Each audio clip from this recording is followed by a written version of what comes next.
Do you have an audio headset that you want to record with your microphone, but you need to actually split the microphone from the audio to put into your mixer?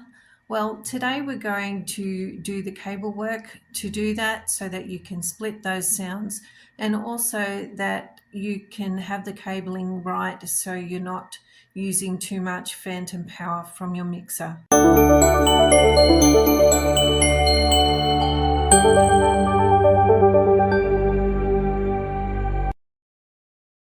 So what I have here is my TRRS jack for the headset. The bottom part is microphone, then we have ground, and then we have left and right at the top here for the headset.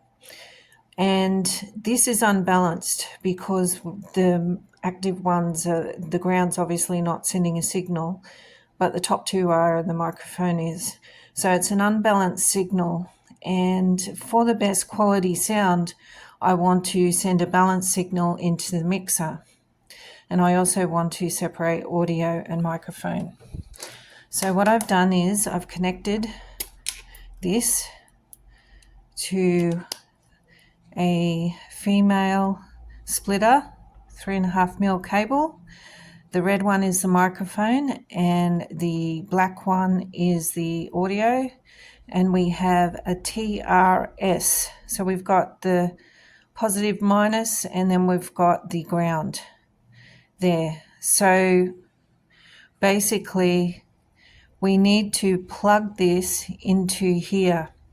Now our headset requires 5 volts or 1 to 3 volts, but we will be getting 48 volts from the mixer. So what I've done is, this is a VXL plus adapter, and what it does is it converts the 48 volt into a 1 to 3 volt.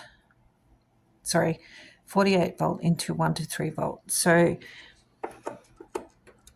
what I will do is I'll plug that in there and I'll put my microphone in there, and I will put my headset into just a normal adapter for the headset. So this is a 3.5mm cable going to a line in, and there we have it.